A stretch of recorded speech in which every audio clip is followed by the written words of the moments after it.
nós vamos falar de literatura, uma das minhas tristezas em relação à forma como a educação no Brasil veio correndo nos últimos anos tem a ver com o pouco espaço, ou com a perda de espaço, melhor dizendo, que a literatura teve no ensino de uma maneira geral. Isso, inclusive, nos cursos de letras, né?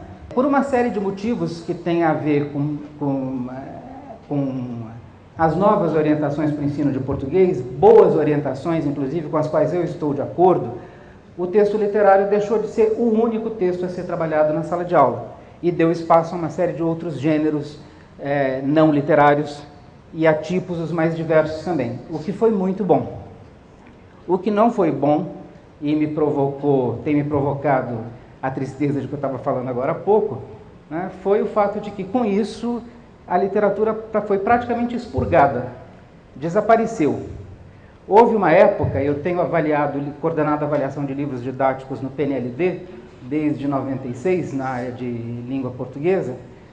Houve uma época que o livro didático do ensino fundamental praticamente deixou de trazer textos literários, até por culpa nossa, porque como a gente exigia que houvesse diversidade de gêneros e tipos, para atender a essa exigência, os autores acabaram pondo o texto literário de escanteio, o que acabou sendo ruim. Resultado, tem havido um movimento nas mais diferentes frentes, aí, desde a formação de professores até a área de currículo de língua portuguesa. Na avaliação de livros didáticos, começamos a fazer um movimento de contemplar a leitura literária e o texto literário na avaliação. Então, por uma série de motivos, o texto literário começou, aos poucos, a voltar ao ensino fundamental. E eu acho que, na rede pública de São Paulo, uma atividade como o LPT é muito bem-vinda nesse sentido de que ela está voltada especificamente para isso, para dar um lugar privilegiado para a leitura e a produção de textos voltados para a esfera literária. O que é uma prática de letramento? Acho que vocês sabem disso tão bem quanto eu, né? É uma prática de interação, uma prática social que responde a determinadas demandas, né? Que preenche determinadas funções sociais que são mediadas pela escrita, ou seja, são funções sociais ou são eventos sociais que não podem acontecer sem a intervenção da escrita. A escrita é o lugar, vamos dizer, do acontecimento desse tipo e a razão de ser também dessas práticas, né?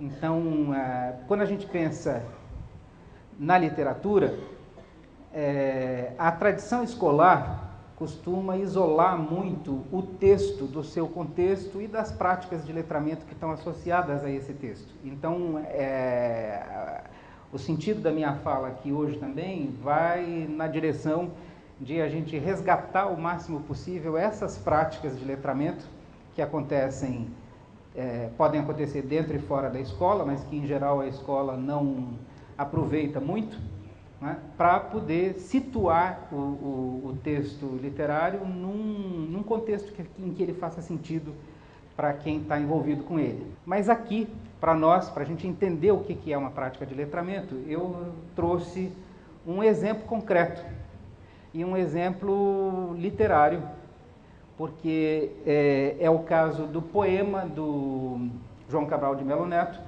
um poema que se chama Não Por Acaso, Descoberta da Literatura. Nesse poema, o que o João Cabral de Melo Neto faz é explicitar exatamente uma prática literária popular, né, uma prática de letramento popular muito peculiar, né, mas que tem muito a ver com a nossa questão aqui. Descoberta da literatura. No dia a dia do engenho, toda semana, cochichavam-me em segredo, saiu um novo romance. E da feira do domingo me traziam conspirantes para que os lesse e explicasse um romance de barbante.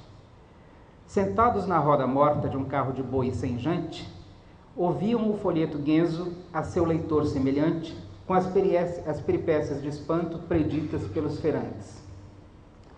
Embora as coisas contadas e todo o mirabolante em nada ou pouco variassem nos crimes, no amor, nos lances, e soassem como sabidas de outros folhetos migrantes, a tensão era tão densa, subia tão alarmante, que o leitor que lia aquilo como puro alto-falante, e sem querer imantar a todos ali circunstantes, receava que confundissem o de perto com o distante, o ali com o espaço mágico, seu franzino com o gigante, e que o acabassem tomando pelo autor imaginante, ou tivesse que afrontar as brabezas do brigante. E acabaria, não fossem contar tudo a casa grande, na moita morta do engenho, um filho de engenho, perante caçacos do eito e de tudo, se estava dando ao desplante de ler letra analfabeta de corumba, no caçange próprio dos cegos de feira, muitas vezes meliantes. O poema evoca um garoto alfabetizado, filho do usineiro, que lê para os trabalhadores analfabetos do engenho o último cordel propagandeado na feira. Retrata-se uma situação, a roda de leitura que se forma em torno da roda sem jante de um carro de boi. Jante é o aro da roda de boi, aquele aro de ferro que segura a roda de boi. Então eles estão em voltas de uma roda de boi como se fosse uma mesa, só que essa roda sem o jante, sem o aro, certo? E ouvindo o único letrado do grupo, o único alfabetizado do grupo, que é o menino do engenho, né? Lendo para eles o último cordel saído, anunciado pela feira. Descrevem-se as situações e as peripécias mirabolantes. Lembram-se daquela passagem que o poema fala dos crimes, dos amores, dos lances, né, que iam aparecendo ao longo da leitura, né, típicas do gênero e ansiadas pelo leitor. Essa é uma das características do gênero, né? O Todorov, que é um autor de teoria literária, e que é responsável por uma teoria do gênero que hoje, infelizmente, anda um pouco esquecida. Ele diz que uma das características do gênero é que ele estabelece para o leitor um horizonte de expectativas. Então, quando você reconhece um gênero na leitura ou na escuta, isso é uma aula, ou isso é um artigo de opinião, isso é uma conferência, etc., etc., você já tem uma ideia do que é que pode vir e do que você vai ler ou escutar. É esse horizonte de expectativa que está em jogo aqui. Por isso que são essas características do gênero são ansiadas pelo leitor. Eles sabem que no romance que vai ser lido, né, vai ter crime, vai ter amor, vai ter lances e aventuras, né, e eles estão esperando por isso. É isso mesmo que eles estão querendo.